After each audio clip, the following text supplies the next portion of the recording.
Dear Venerable Sisters and Brothers, Dhamma friends, we are going to have a Dhamma talk. May everyone settle down for the talk and give the consent with 3 times sadhu, sadhu, sadhu. Namo tasse bhagavato arahato samma sambuddhasse. Namo tasse bhagavato arahato samma sambuddhasse. Namo tasse bhagavato arahato samma sambuddhasse. Katame tayo dhamma bhavi tabba tayo samadhiti. Dear Venerable Sisters and Brothers, Dhamma friends, whenever we are taking time, basically full time, or in a residential way for meditation, or for establishing the mindfulness, everyone may agree with me that it's a precious time.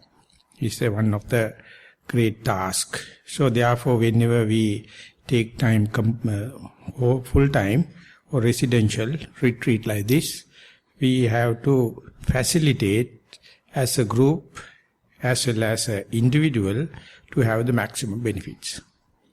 This facilitation is a kind of a complicated job. The Buddha, specifically as the Buddha to be, tried his best, start from the scraps, to become a fully omnipresent, omniscient knowledge, and whenever he remembered about the journey he traveled, he found what are the advantageous things he did and what are the disadvantageous things. And ultimately it was a success story. So he put together everything what is advantageous it was, and he, out of compassion, teaching us, preaching us what are the things that we must do as facilitation to this spiritual life or the celibate life. And that is, there's a particular discourse appear in the Anguttara Nikaya, the book of the numerical order, in the number 5. The Buddha himself is summarizing the whole thing, whole facilitation into 5 aspects. 5 anuggahita, pancha anuggahita in this Pali.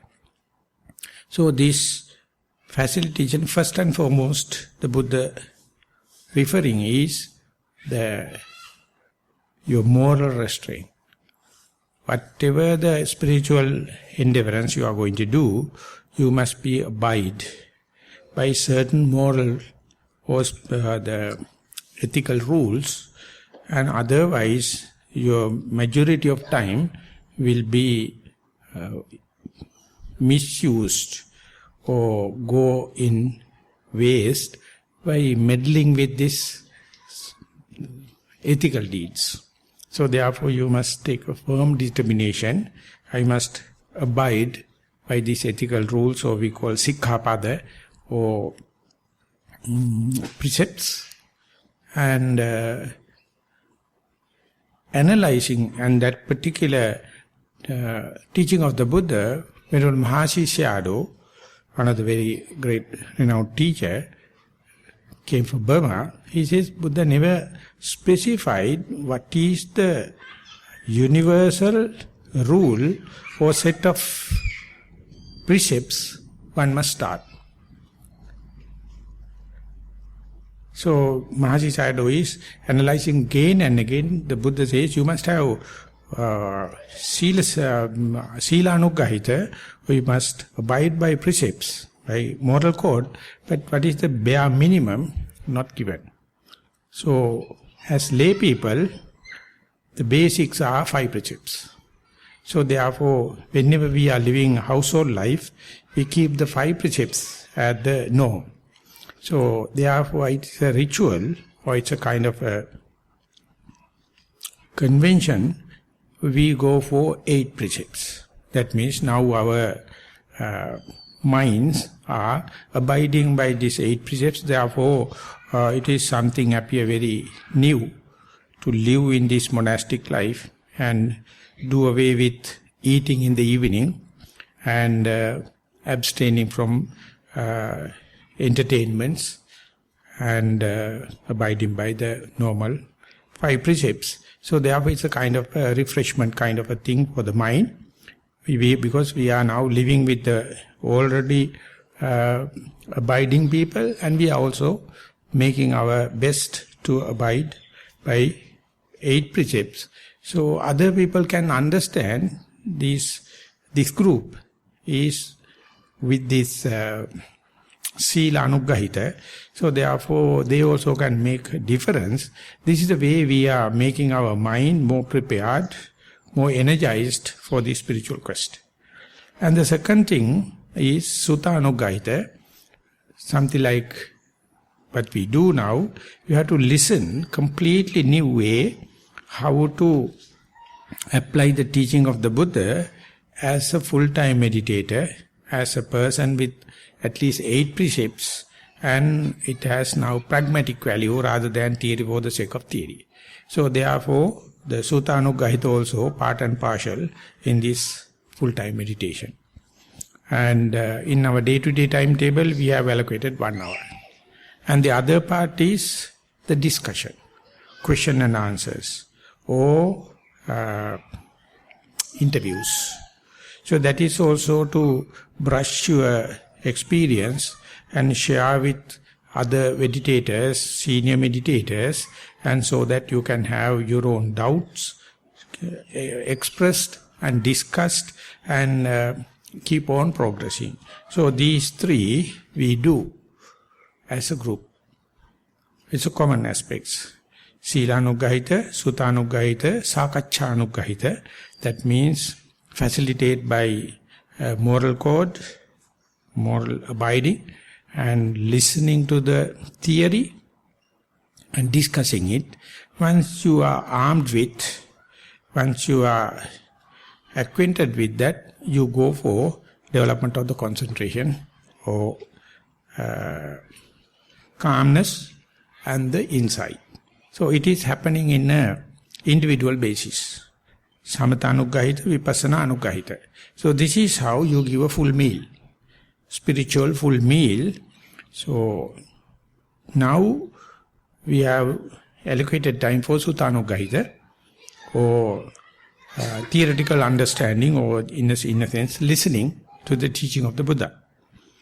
So before going into this, the topic that I intended and planned, I just reminded these 5 aspects pertaining to this facilitating, and we must keep it in our mind up till the end of the retreat, or all the time, either as a group or individually, we must abide by. Otherwise, our allocation of time and this whole arrangement will not be so much fruitful.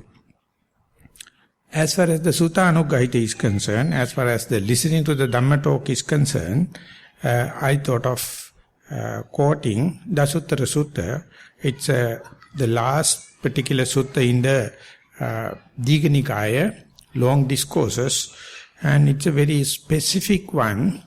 It's a kind of a summary, or it's a kind of a tabulation, or it's a kind of a graph, kind of presentation of the whole teaching of the Buddha, compiled by Venerable Maha Sariputta. He is the Commander General in this Dhamma sphere, and whenever you understand the theory of knowledge, the first time in the human history, evolution, one person has taken time to tabulate the theory or knowledge, epistemology, and it has done in such a perfection, it appears 10 decades arranged in book of 1, book of 2, book of 3, book of 5, 4, 5, like it is gradually increasing. That is called Dasuththara Sutta. And once you studied the whole 100 points, that means you can be happy and be satisfied telling generally you know the teaching of the Buddha, the gist of the teaching. So otherwise there's a huge, maybe 50 odd number of books, thick books, you have to study to understand what is the teaching of Buddha. And when I started as a layperson, I just went through the books. One page is in a Pali, other page is in Sinhala. So when I am reading, my Pali knowledge was nil and Sinhala also very poor. So when I am reading, I can't get even 20% of the meaning of it.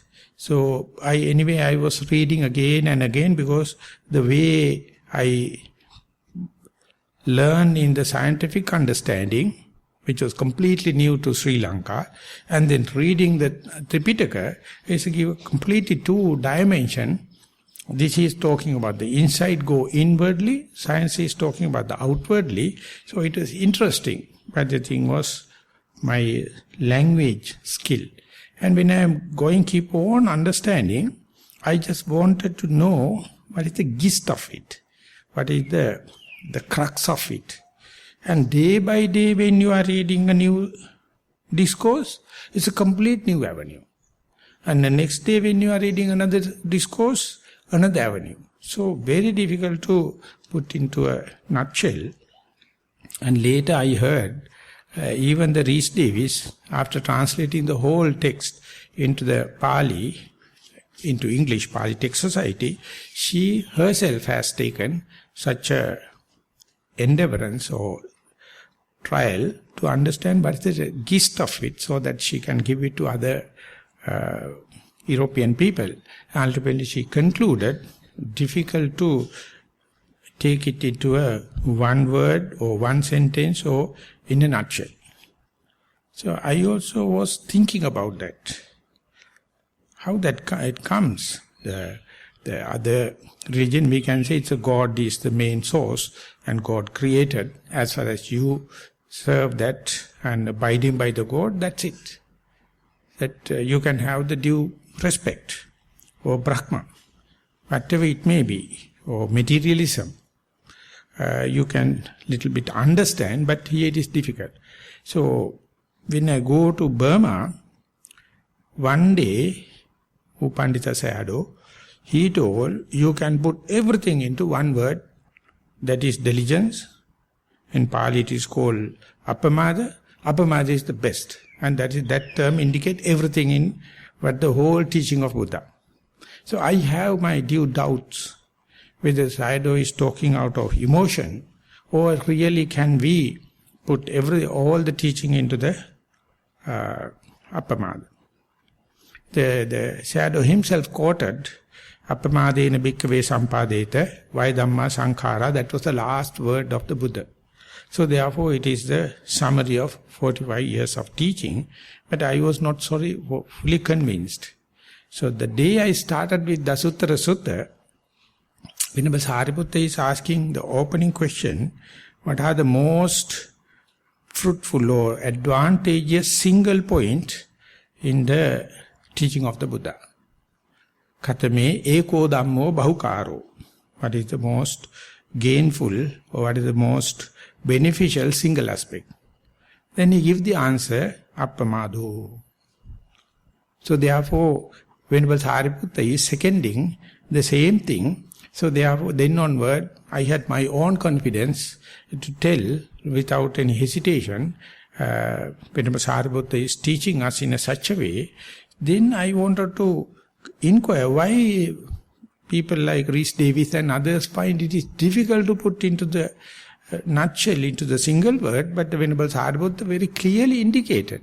Pandita Sayadaw is clearly indicating because the Pali Text Society never studied the Tripitaka, the teaching of the Buddha, as meditator. They were theoretical people. They are lay people. And they were very sharp in translation, but for theory, for the sake of theory. Then you are completely bewildered. Completely dispersed. But if you look from the pragmatic point of view, the Tripitaka is a completely different. That is what this residential retreat or retreatants, and the people do meditation for a part-time job or for the sake of hobbies, and that is what happens. As far as you do in such a way, you will get more and more bewildered. You will get more and more upset rather than getting the theme. So here, I hope and I wish everyone must abide by the appamada or diligence and vigilance, because each and every moment we are going to apply here ourselves and put the Dhamma as inside, not outside, inside, and then easily we can take, we can accept, we can not only accept, we can prove it. It is a panacea, answering all the questions.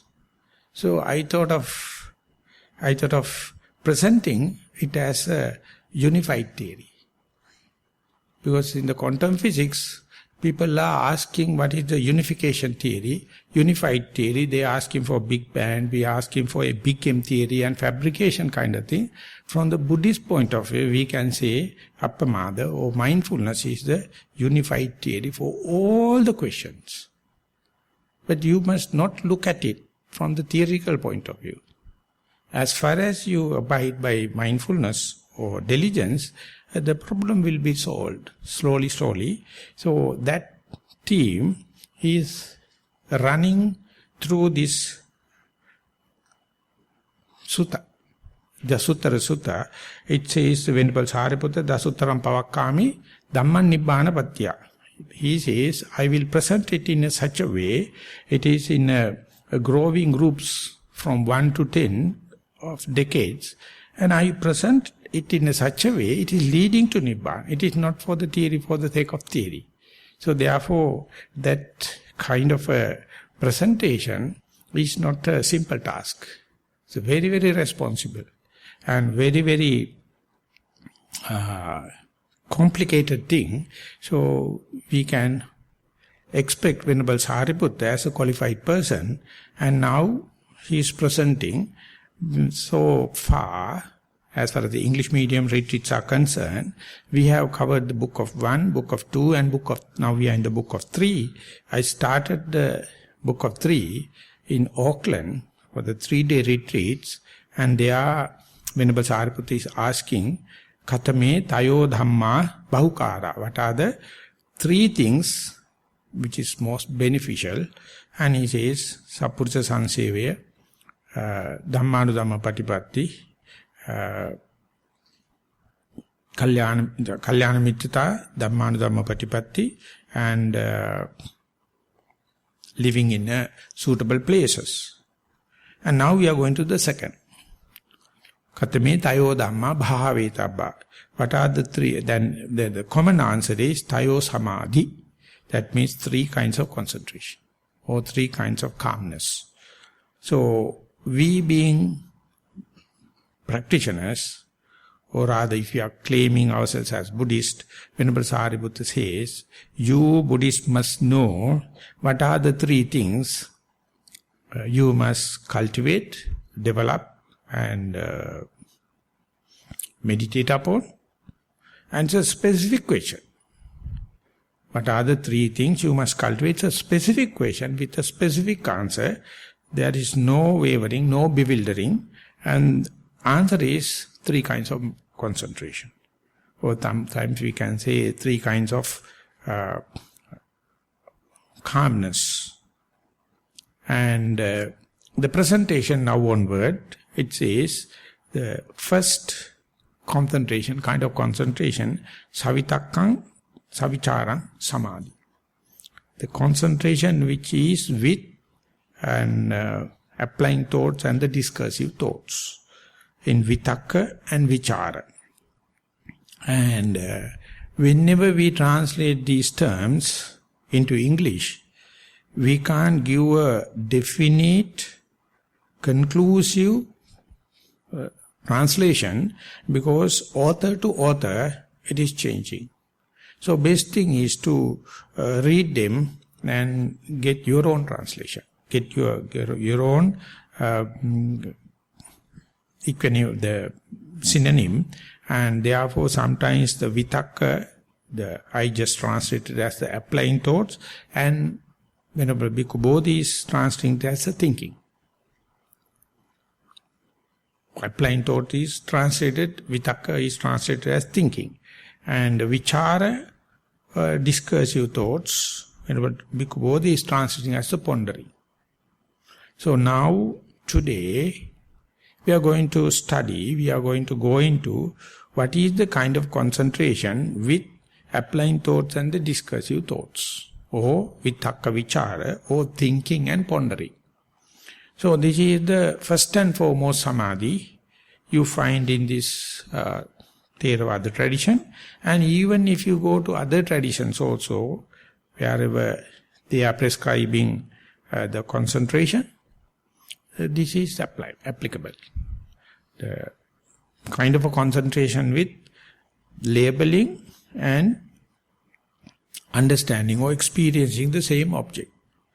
So this is a kind of organizing of information, specifically when you are met up with 1001 bits of information, pixels or data or bits of information, how to handle them. So when you are with the open eye and with ears and the nose, tongue and the body and living, you can see how much visual objects come and bombarding into your eye sensitivity, and meanwhile sounds are coming and hitting on your eardrums, and the smells to the nose, different tastes to the taste buds, and your whole body is a kind of a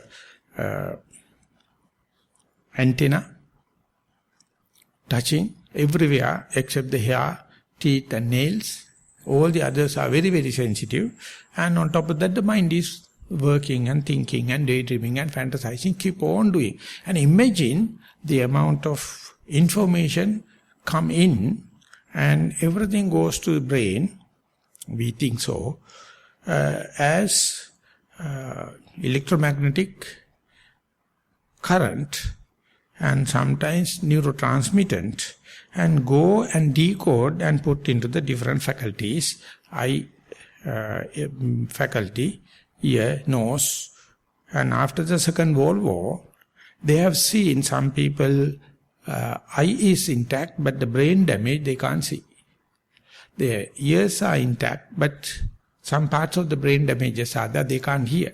So they pinpoint, this is the part for seeing, this is the part for hearing, and they draw the map, the small person living inside the brain. So this is his eye, this is his ear, like they recognize it. Now neuroscientists, they have studied, there are at least 14 places just to handle the visual objects itself. And there are a number of places to handle the sound waves. So this coding and decoding happens, and it's happening in such a fast speed. And what is the way and what is the mechanism? So whenever you have so much of information, visual, sounds, it's called Rupa Rupa, Saddha Rupa, Gandha Rupa, Rasa Rupa, Pottabha Rupa, all of them we call as material and visual, sounds, the smell, taste, touch. And within the visual objects also, colors and shapes are fast moving.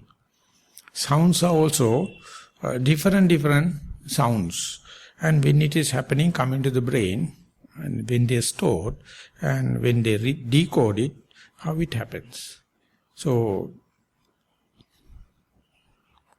to put into practice, the Buddha, after long experimenting, he says, to understand it, just please close your eyes.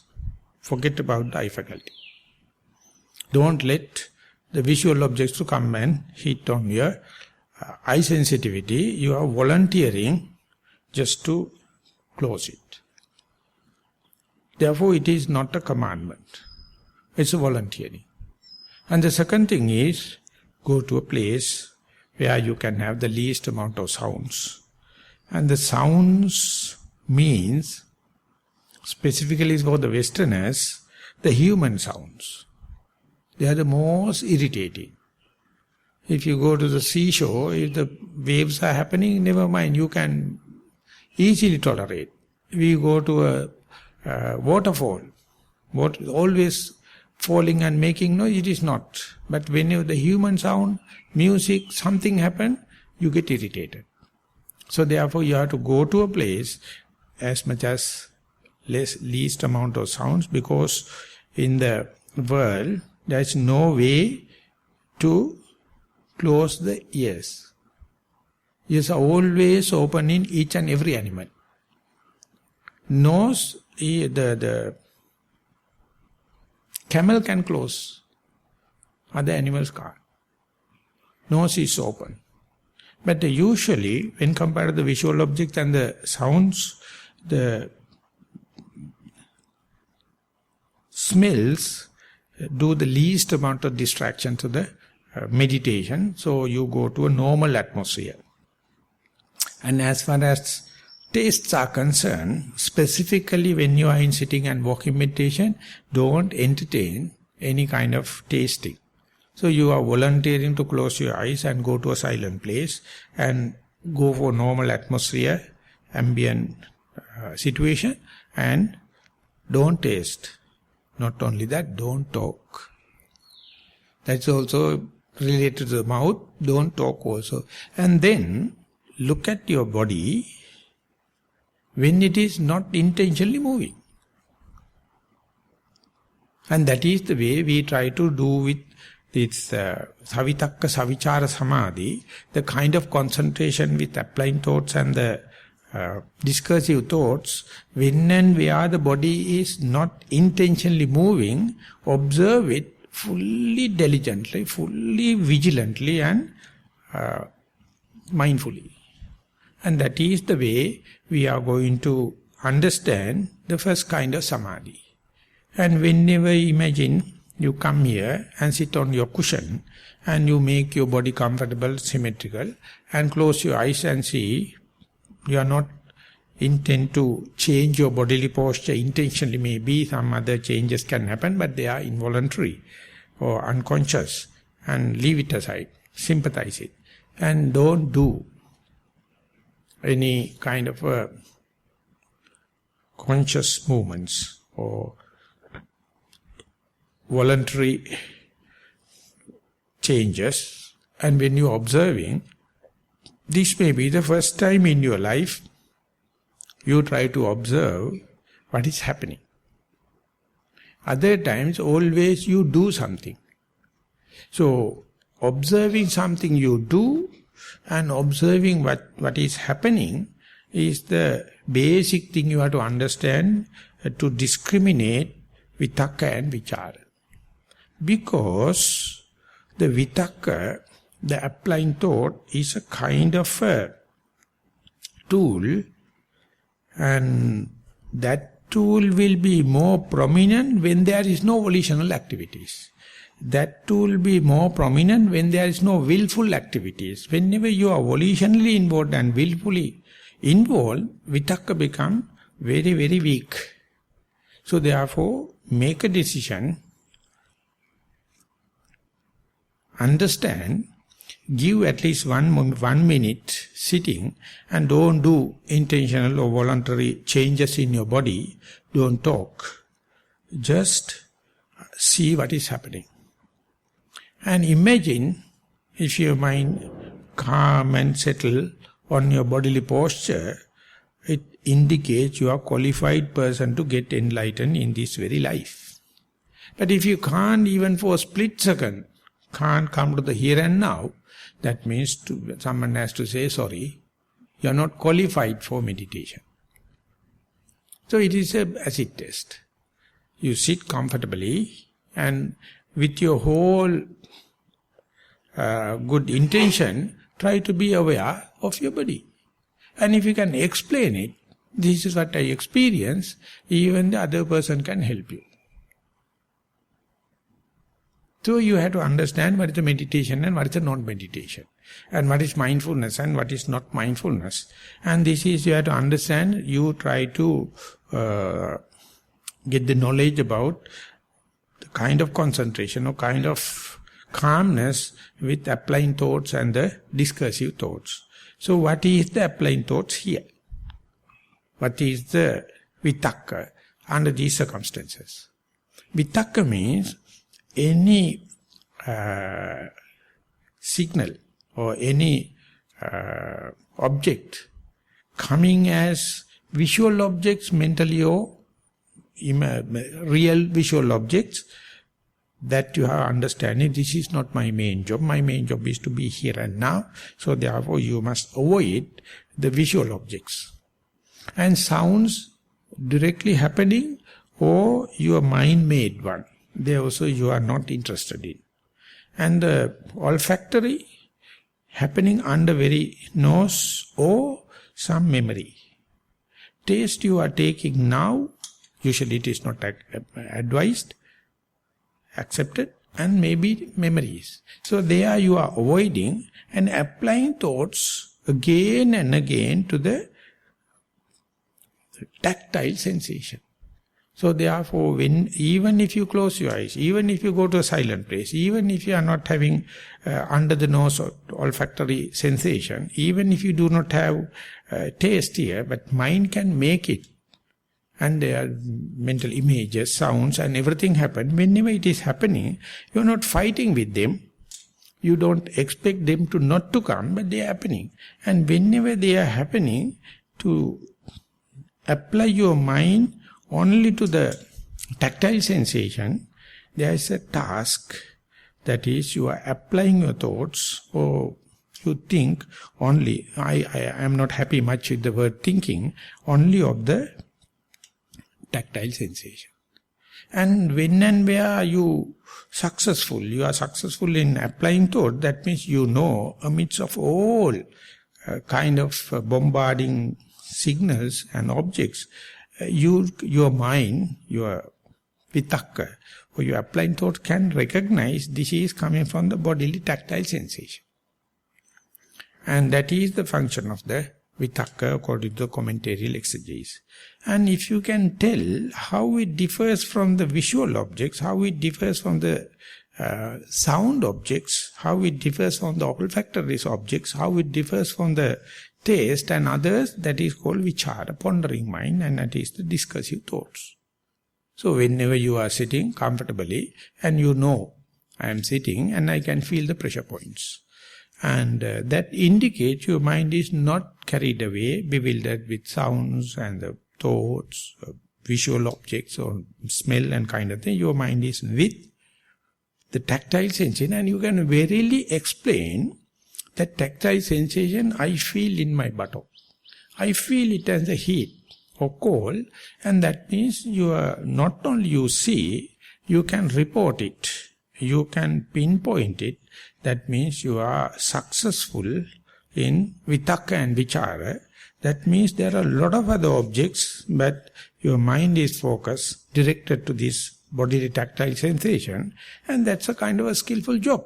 And not only that, you can report easily to the other person when I sit comfortably, unintentionally, so involuntary activities without any voluntary activities of the body, I feel this kind of thing. So that particular explanation is the doorway opening to you to be a yogi. You to understand mindfulness, to understand the diligence, to understand the vigilance. So there are two functions are happening. One thing, amidst all the objects, your mind is applying or directed, avenued only to the tactile sensation. And then that particular one, when and where it is face to face with tactile sensation, you make it out from the visual objects, sounds, olfactory, taste and thinking. And specifically you can say, I had a thought moment where I was sitting, I know the pressure points, I know it because I feel the pressure under my knees or in the buttock or in the thigh or whatever may be. So the person who is listening easily can understand what is the way that particular person directed the knowledge or attention, advert the attention, or avenued with the bodily tactile sensation, and what is the evidence, what is the eyewitness. So these two, very easy to talk, very difficult to report. You may go for 10 days meditation, no one can report. No one can report.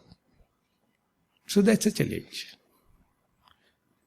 I am challenging maybe, but today from 3 to 5 we had the mindful school in the down story. Whenever you give the children, they says. Exactly they can say, when I sit, my mind was not with sound, not with light, but with the buttock. And I feel like that. So therefore it is not difficult, impossible. But your mind is complicated. You may complain, I have the visual objects, sounds, and yes, it is there. But this vitakka means, amidst of all, you can go to that particular one on one split second. And it's a capacity, it's a potential in human mind. And if as far as you are complaining the sounds and the pains and the thoughts and everything, you never understand the kind of a concentration with vitakka vichara, with applying thoughts and the discursive thoughts. So therefore this is a kind of a target shooting with a gun or with an arrow. So you have to understand the bullseye. You have to focus in such a way and keep on shooting. One day, it will hit the target. And whenever you hit the target, then you can concentrate and come back to the bullseye. And never by practice, without practice. Or you will never learn it by reading books. You will never get by the bloodline. Your father and mother is a very good shooter, therefore you have to be. And you will never get it done by other merits, by donation and generosity and kindness. You have to do it again and again. So therefore, vitakka is archery. So much of objects are there, but your object you know, 200 meters away, and this is the bull, this is the target board, this is the bullseye, and keep on shooting. The day you shoot, if you can't make it out whether I am hit the bullseye or whether it is gone out, it still is useless. It is still useless because your discursive thoughts, your pondering is not supporting your business. So therefore keep on shooting, and within a few trials, you can see what is the way of focusing, aiming, and how it hits. And it is kind of a technical thing. So that technicality, you have to first and foremost understand the theory. Now my whole aim is to take stand and take the target and take the arrow or the bullet and keep on hitting. When and where the bullet hit the bullseye, exactly you must know. Otherwise you are not appreciating your own effort.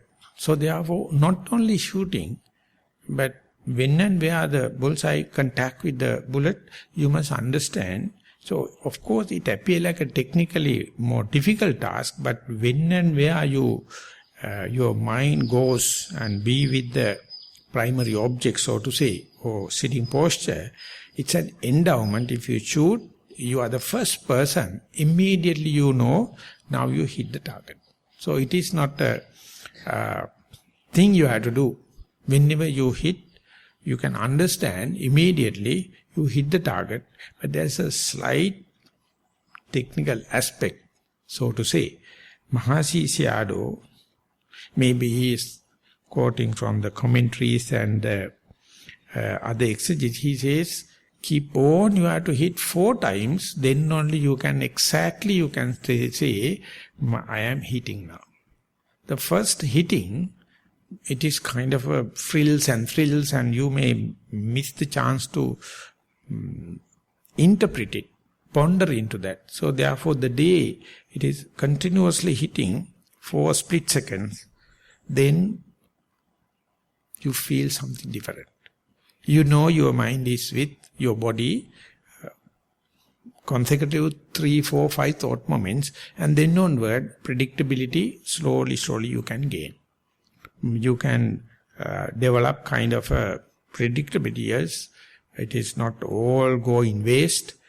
More and more you practice, one day you can say, with the momentum you develop for the last thought moments, now it start to hit. So that is why the starting point of the meditation, you sit and you know you are sitting. This is called Sati Sampajanya. That is called you are mindful. Not only that you are mindful, you know you are mindful. Therefore you have the object. You can tell my mind is with this object. Not only that, then you have to say what I feel. So if you are not explaining what is your object and what you are telling what you feel, and you are going to say I got a concentration, definitely your witness is not strong enough. So that is the exact point Mahasi Sayadaw developed.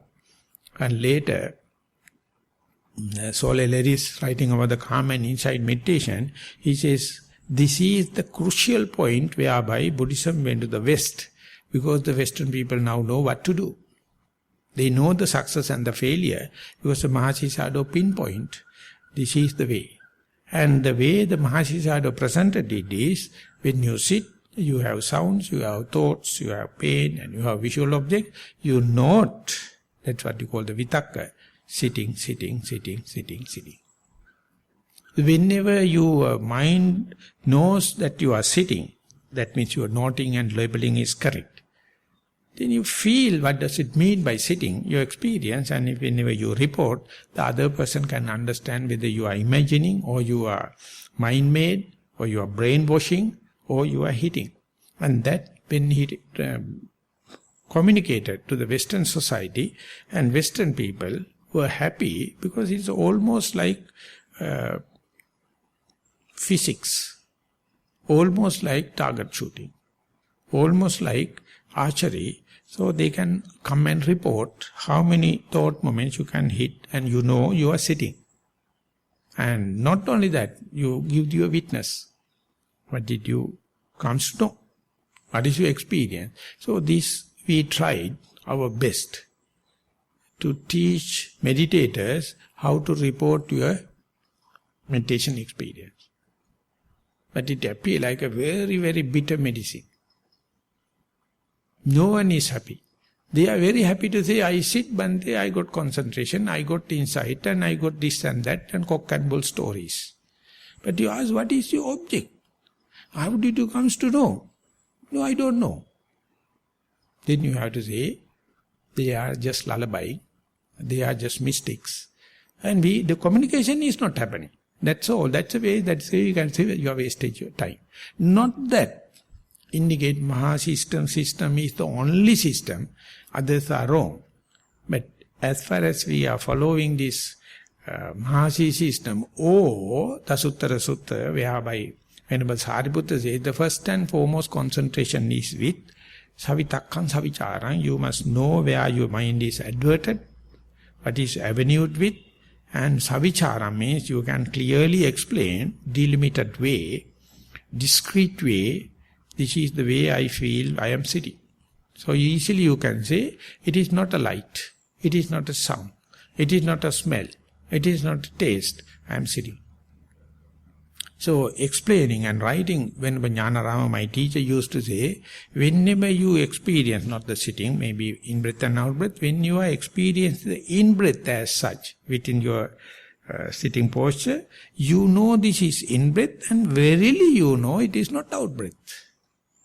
So with respect to the out-breath also you can qualify, what did you experience it?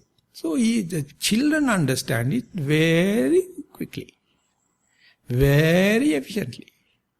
Elderly people always talk about, my mind never goes to the sitting posture, I see light, I feel pain, I have thoughts, I have blah, blah, blah, blah, blah.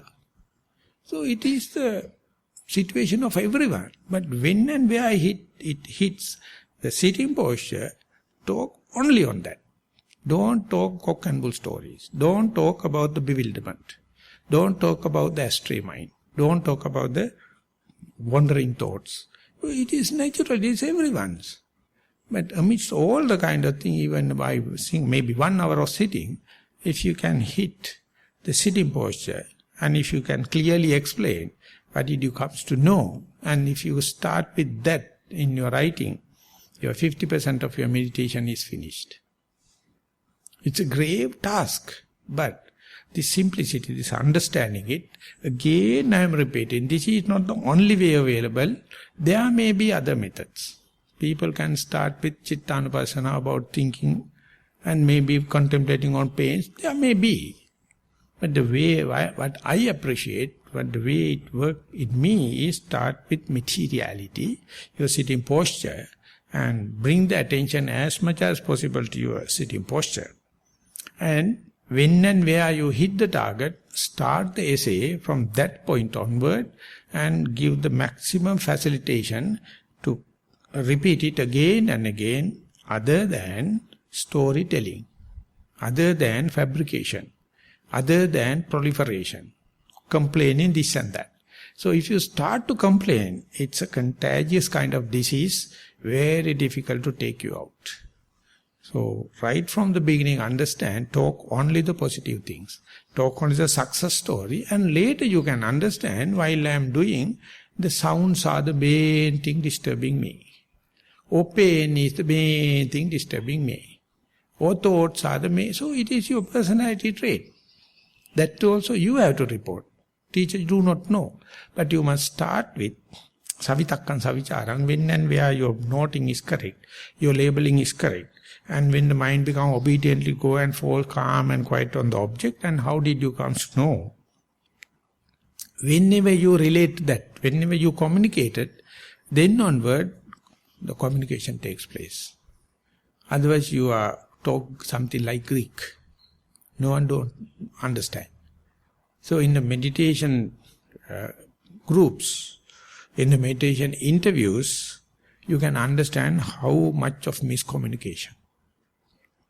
And easily you can understand what is happening in the outside IT technology. How much twisting and bending of the truth. How much of misinformation. How much they change regimes. How much they do all the dirty things only by twisting the information. And now, present day, IT technology, the human brain completely massacred. We never talk about simplicity. Vitakka vichara, where the mind goes and what it comes to know. Children can. So if you also can be a beginner, if you also can have the childlike psychology, not childish psychology, this is simple task. So how many retreats will it take, I can't predict.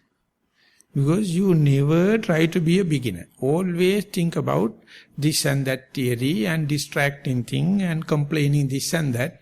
It's a kind of facilitating and fertilizing and feeding defilements. So you have not only your meditation, but your reporting. Not only the applying thoughts, but the pondering thoughts or discursive thoughts. When that happens, you can see how much words we are using to communicate simple idea, but still miscommunication happen because you are not clear in your mind what to talk. So whatever the communication today, cell phones are there, STEMs are there, telephones are, radios, TV, all the things are there. So much of wars, so much of misery. Because information is miscommunicated. And it is not a miss, it is not a coincidence. It's a trick, it's a conspiracy. It is happening in this way, and your mind is the biggest conspiracy on the earth. Outside thing I am just quoting. How it happens, easily you can understand. Your mind is the bloody thing, and always Bombay looking Calcutta. You are looking there and thinking about other things. You are living in the present moment, supposed to be, but you are thinking the past and the future. You are supposed to be here and now, but you are thinking about the other person. You are thinking about the other places. So that we call eccentric. So when and where the vitakka vichara is working, that eccentric bewildered nature is pierced through, stuck into the present moment. And when and where it hit the target, be here and now, you are the first person to come to know, and that is the only thing, if at all, to start reporting in your interviews and report the balance later, because I am repeating the same thing. After understanding the vitakka vichara only, you may understand, often thoughts are the thing distracting my vitakka vichara. So that is your personality trait. It is something you have to understand. It's a diagnosis. And some people may say, pain. I can't sit because my bodily pain. And that is her or his trait. And some people, sounds. They are so worried about sounds, for them thoughts and pains are not problems. So you may report it. It is additional information.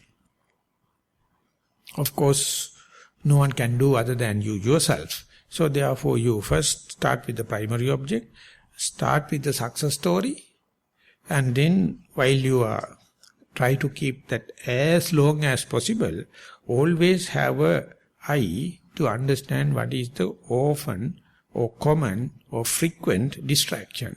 And that also you are reporting not with anger, not with hatred. It's a kind of a diagnostic. So therefore your report is not a charge sheet. It is not a complaint. It's an observation. But the thing is, to observe, you must do away with willful action. You must do away with volitional things. But definitely you may complain. If it is so, how can you do walking meditation? Because walking meditation is an intentional job.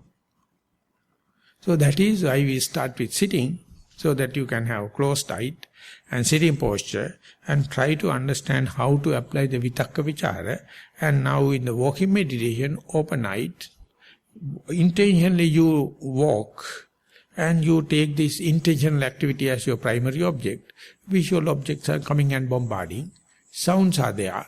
Other things are there. How much you are skillful just to apply your mindfulness to the steps, to the left and the right.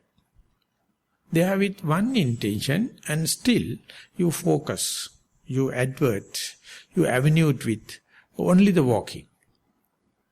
Appear like difficult in the theoretical sense, but it is very easy for the beginners, because no complaint about the pain, no complaint of the sleepiness, no complaint about the subtlety of your object, because walking is a very gross object. You can see left leg and right leg, not like the sitting posture or in-breath and out-breath.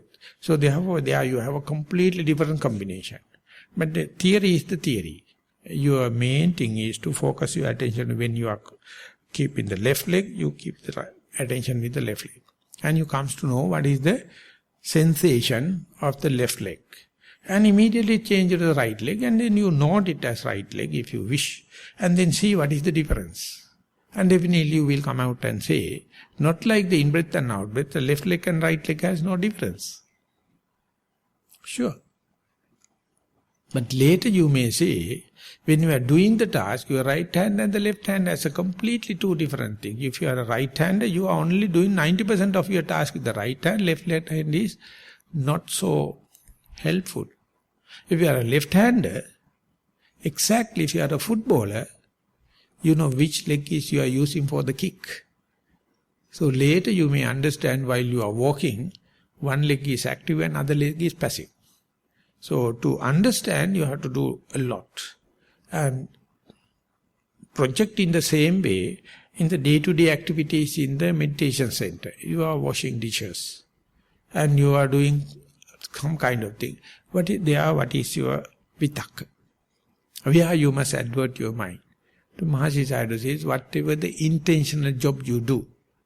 For example, when you are eating, a hand is also working, mouth also working, every sensory factors are working. And what is the most prominent thing happening? You know you are eating, and you can keep the attention of the hand movements or the tongue, or the swallowing, whatever may be, as far as it is within the body, you are mindful. But of course, it is a very complicated task while eating. So, when I started, I had no chance for sitting meditation and walking meditation. My teacher was one of the Australian monks. He told, brushing your teeth. Daily when you are brushing, take it as an object of meditation, because you are doing by yourself. You do at your pace, and daily you do it in the same way, same place, same time. And when you are brushing, try to be aware how much you aware about the here and now. I am brushing. And only one time a day. But if you are brushing 3 times, better off. Start with that.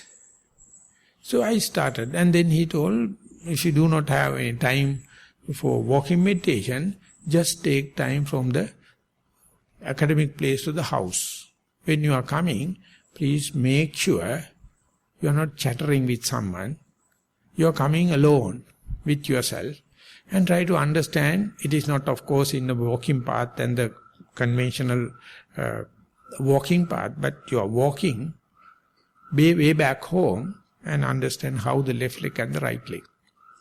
So likewise, you can appropriate technology, you can use it, you can do impromptu adjustments and use it.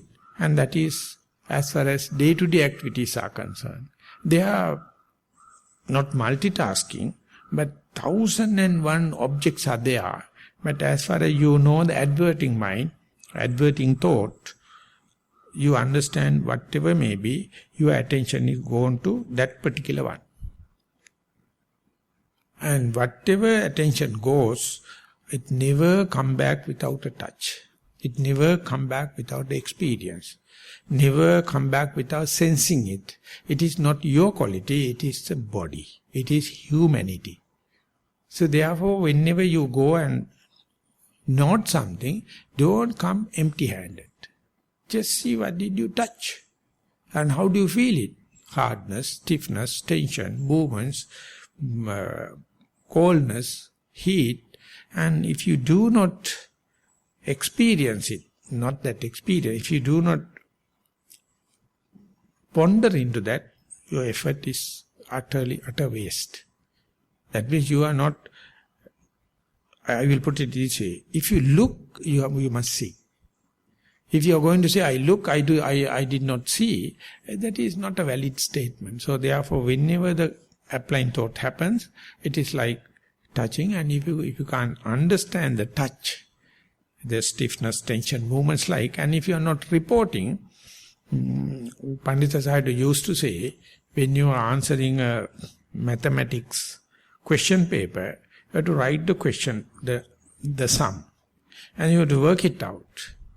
And when the answer comes, you have to draw 2 lines to indicate this is the answer. So like writing the same sum into your answer script is telling, I am meditating on the breath, or I am meditating on the rising and falling, I am meditating on the sitting posture, I am sitting on the walking posture, whatever may be, you have to tell.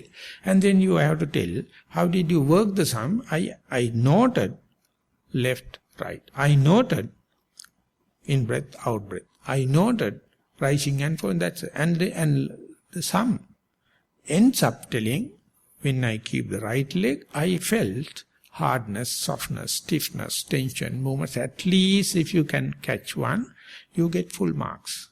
So 3 aspects. The object, noting, what did you come from? So the moment Pandita Sayadaw came out with this 3-layer, 3-tier kind of a reporting, Mahasi system went international. And he was genius in that, because he was thinking from the Western point of view, or very analytical point of view. Of course, Mahasi Sayadaw presented it, but not so sharp, clear. So he wrote a book, Paving the Path. And when I was there 3 years and 9 months. 18 months, daily I am getting blackguarded, I am getting kicked off, telling my reporting and everything is not up to the mark. But I am a very ardent practitioner. One day Vietnam monk came and told, he's little senior than me, I see you are really practicing, but I don't never accept what you are reporting. So do you know how to report the object, how to report the way of noting, how to report what did you comes to know? Then I told, that is nonsense. I am meditating. Why this we are worrying about this object? No. As far as you are not reporting in that way, you will never communicate with your teacher. And then we got a notice in each and everyone's door. Next time when you are reporting, put it into this format. And I bought the book and everything and translated. And I met very senior meditation master and told Bhante, I am going to translate this and distribute among the people meditating in Nissarana. He told, nonsense, because Sri Lankan people are not serious in meditation. They will never understand it.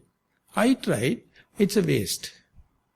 But I did was, I published it. I gave it to the monks in Nissarana. And some monks can easily catch it. So I went to Colombo and giving the talks, I told not the meditation, but the reporting. But the vitakka vichara is important. Some people can catch it. And moment they catch it, it's leaps and bounds. Not meditation, but this is kind of obedience, it's a kind of a precepts, it's a kind of a moral abiding. Listen carefully. And report in such a way, don't tell cock and bull stories. Whether you sleep nice in the last night or not, whether you have this and that, it is nonsense.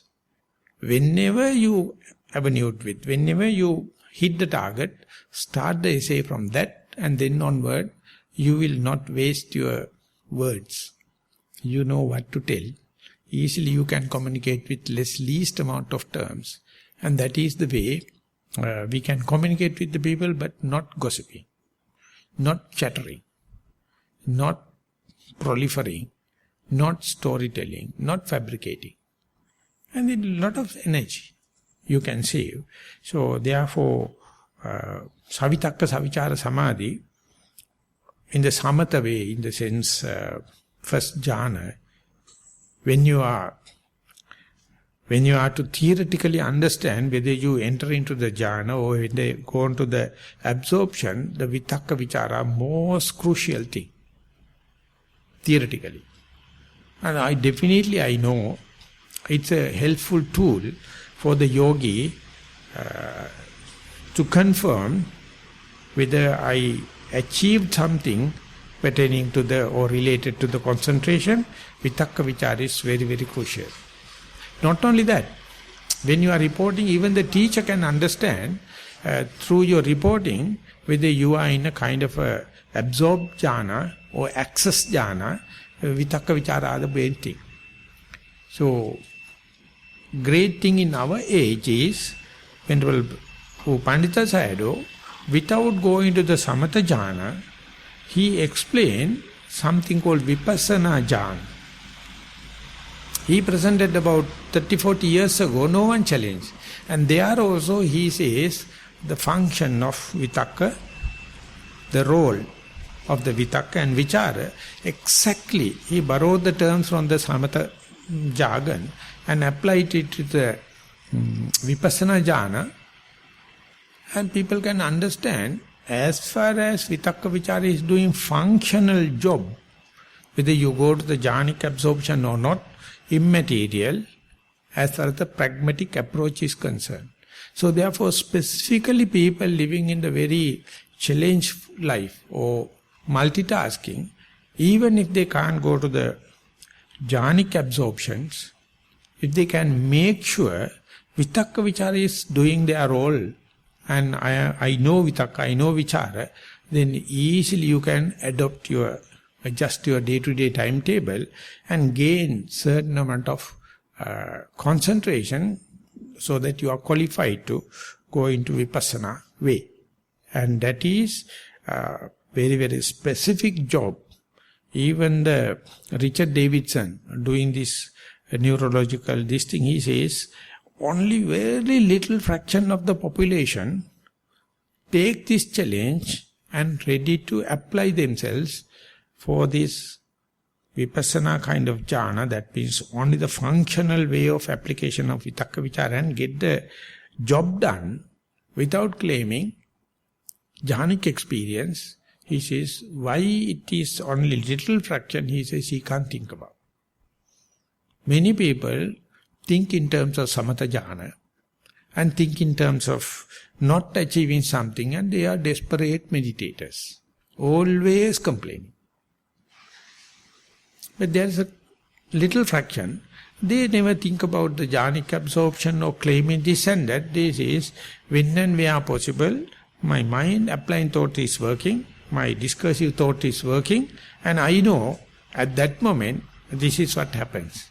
And not only that, they can explain it very clearly. When that is happening, kind of communication takes place, and now for the last 30-40 years, that is growing.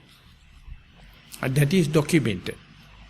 And the people are getting pooled, get together, use the vitakka vichara in the pragmatic way, functional way, in the sense, use it for vipassana jhana, and ultimately you can do miracles. Even you are a housewife, even you are a farmer, even if you are a professional person, you can make use the time available. Not only that particular time you become efficient, your whole life will be organized. Because these are the two things regarding the discipline of the mind is concerned. This is a starting point. This is called vachi sankhar. Organizing your articulation, organizing your communication, organizing your decoding and recoding business, and you become the top class scientist if you can master this. So imagine if we can pass it to our second generation, our children, rather than talking about the physics, chemistry and all the kind of bullshit, asking them, what is the mind, where is your mind attending, which object, and how do you explain it? And if you know, today information is not much of a difficult thing, but the thing is, we have to advert and how to address to that particular information. That means, avenuing with that particular information, he is the person winning. So therefore, getting the practical value or pragmatic value of this is vitakka, this is vichara, that means you are doing away with, as far as the vitakka is concerning, your wandering mind will be dispersed out, and you know how to master it. As far as vitakka is there, you are going to get one-pointedness. That's the main gain in concentration. As far as vichara is concerned, you will never entertain doubts. Vichara is the answer. It's a rectification. Otherwise you will go and ask experts, you will go and do counseling, free association, full of doubts. When and where vichara is happening, or inquiring mind is happening, day by day you understand how to rectify doubts by repetitive application. And believing your own vichara, or your own inquiring mind, inquisitive mind, and you see, we are free to do in ever more in the time future. And ultimately, day by day, you understand your human mind, if it is misled, utter suffering. If you discipline and apply it through this vitakka vichara, it is going to give the highest blessing, or highest efficiency, or skillfulness. So it is a kind of a revolution. So therefore, don't think it is utterly theoretical, and don't think you cannot apply it. But everyone learn it by trial and error. There is no other way. So therefore, hope this set of information will be gainful for you to straighten and hit the target without beating on bush. With that hope, I would like to sum up the today's talk. Thank you very much for listening.